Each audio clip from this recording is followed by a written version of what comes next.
What you just saw is absolutely insane footage of a building collapsing in Turkey in the Şanlıurfa province.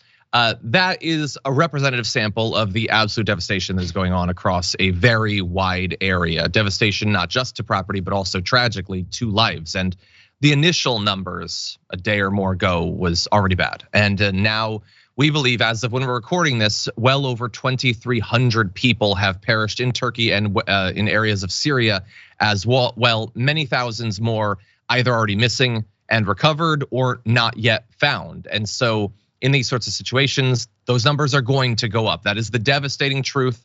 It was a 7.8 quake, struck at 4:17 a.m. local time. So right in the middle of the night, and that was just the beginning because you had absolutely devastating aftershocks which followed that up. And in fact, why don't we bring up, you can see how wide of an area was actually affected by this. Many people living in that area across both countries. The initial hit as well as the aftershocks were so serious that in Cyprus, Lebanon, and Egypt, the tremors were felt. And then in the afternoon local time, a 7.5 magnitude quake struck as well. So almost as severe, while the initial response was still ongoing to the first as well as the aftershocks, and then more powerful aftershocks as a result of that second quake as well. According to Turkey's Disaster and Emergency Management Authority, just shy of 1,500 people died in 10 of Turkey's provinces and close to 10,000 injured following the quake. Again, expect those to go up. And maybe even in some ways worse in terms of how likely these areas are to deal with a situation like this. The affected regions host hundreds of thousands of Syrian refugees who've been displaced by the more than decade-long war there. So, these are not areas where there's already a ton of resources in place and all of that. So even more devastating. We're gonna have a little bit of the international response to it, but Francesca, what do you make of this? Absolutely terrifying. I mean, I grew up in California, and the largest quake I was in the 89 Loma Prieta up in the Bay. I think it was a 7.1, and that was terrifying. But we're talking about the United States, we're talking about California.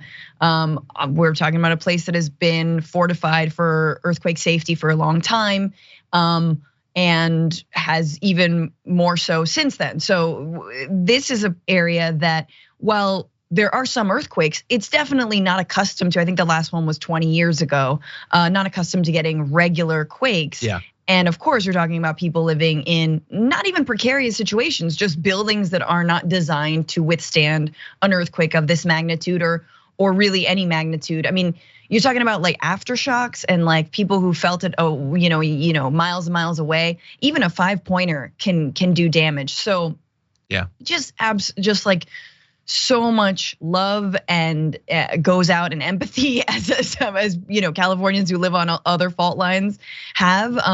But again, I know we're going to talk about the international response, and I just think that each time we have disasters and earthquakes so far, not necessarily linked to climate change, although maybe I'm wrong about that. Maybe there's something in the tectonic plates and everything that actually is being exacerbated by the global warming of the globe, because of course, what isn't? But just to say that like we need an international response that isn't just whack-a-mole, that is more comprehensive, and people in the year 2023 living around any kind of fault line deserve to live in places that are prepared for disasters like this. Yeah. As best I know right now, and I'm not a climate scientist, the closest connection would probably be the connection between fracking and localized earthquakes. Of course. So there is some connection, at least. It's not directly climate related. By the way, I see people, there's obviously our audience is a very empathetic bunch. I know a lot of people are asking about, they know that Cenk has family obviously in Turkey. I haven't heard anything yet about in either direction, but thank you for sending out your thoughts, obviously for everyone affected there, as well as people in America.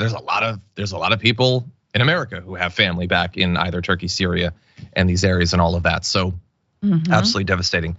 So in terms of the response, Antonio Guterres, Secretary General of the United Nations, told the General Assembly that the UN is mobilizing to support the emergency response. I don't know yet in what form that's going to come, but also bear in mind that they have a lot on their hands with the ongoing situation in Ukraine that they've been helping out with for damn near a year at this point. And so more need as well as opportunity for individual countries to step up A number have said that they're gonna help, including the US. Secretary Blinken expressed condolences over the loss of life, said the US was determined to do all that we can to help those affected, saying our initial assistance operation at Turkey is already underway, and US supported humanitarian organizations in Syria are responding to the earthquake's effects across the country. Again, I haven't heard anything specific about what we're doing, but I'm sure there will be something. Also, there's news that Russian rescue workers are flying to Syria after Putin and Assad of Syria discussed that. So I don't know how much mixing of those responses there will be, but there are some responses sort of focused on what's going on in Turkey, which was hardest hit, but then also aid that is going to Syria as well, Francesca. I'm sorry. That's rich. That's really rich that Putin is sending rescue workers to a country. I guess if they can help. It consistently helped to bomb and helped Assad to pillage. Oh, but here buildings aren't falling not from warplanes, but from an earthquake. Okay, cool. I'm sorry. Forgive me. I think that aid is much needed, but like the hypocrisy should not be lost on anyone on that.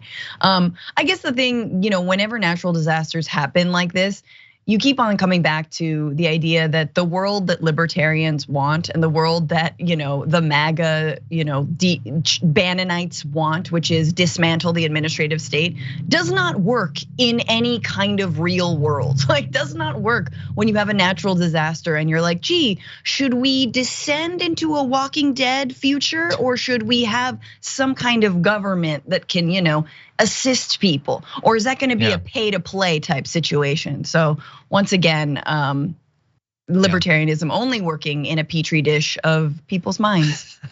100%, yes. I've watched this Last of Us. Should we aim for that? Yeah. I wonder.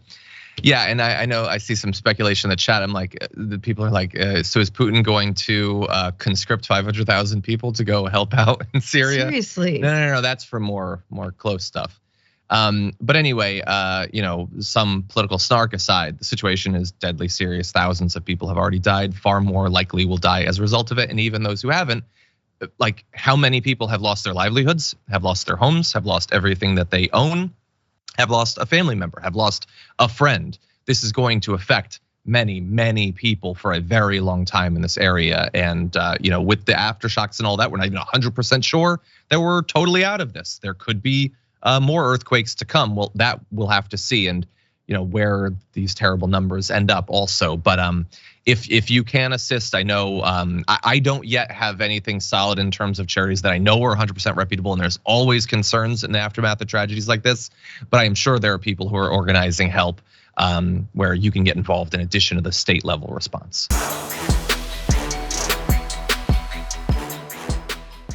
Check out the Damage Report podcast each day, wherever you get your podcasts, whether Pocket Casts or Stitcher or iTunes. You can join me as I give you the news and stories you want, with a range of co-hosts and interview guests jumping in on the fun each day. Again, that's the Damage Report, wherever you get your podcasts. And if you get them at iTunes, don't forget to rate and review. Sometimes I'll read them live on the show.